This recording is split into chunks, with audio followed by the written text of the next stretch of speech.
Ченел Әмбебаптың YouTube арнасының тұрақты көрермендері, бүгін 6 ақпан 2023 жыл Әлғожа Балғожаев Әлғожа ағамызды бүгін соты деген сағат 11-лер шамасында соған келіп отырмыз.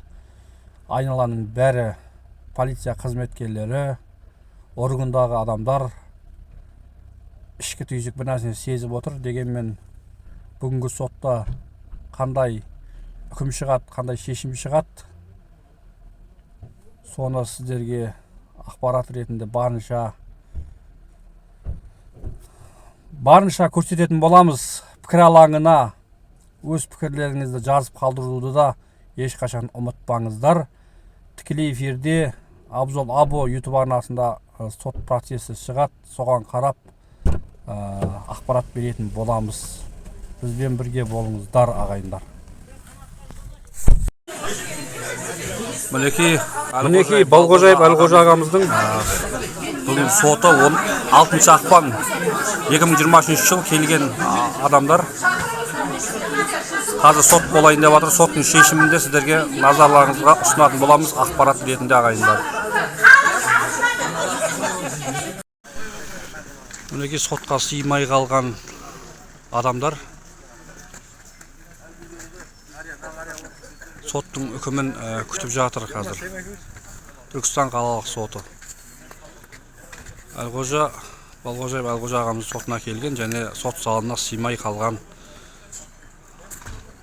адамдар. Кодексінің 194 бабының 2-ші бөлігінің 1-ші тармағында көзделген қылмыстық құқық бұзушылық жасаған үшін кінәлі деп танылып, оған бас баппен 3 жыл 6 ай мерзімге бас бостандығынан айыру жазасы тағайындалсын.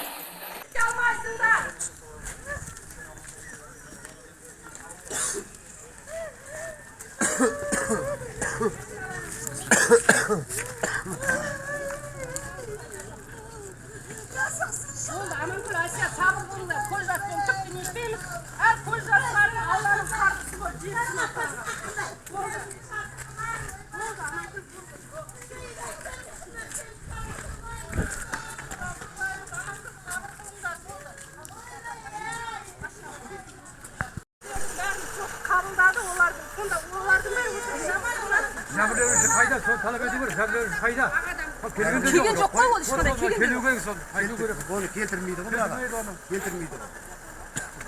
Заңсыз екенін бәрі жұрттың бәрі біліп отыр ғой. Қарағалық мал қойған болды. Малда ешқандай өзгешелігіміз жоқ қой. Қарағалық малымызда біз.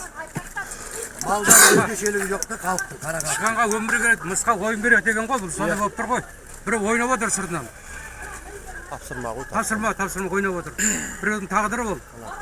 Нараға танка кеп қою ғой, танкілерді әкеп қою, вертолет әкеп қою. Кеткен әкімнің тапсырмасы.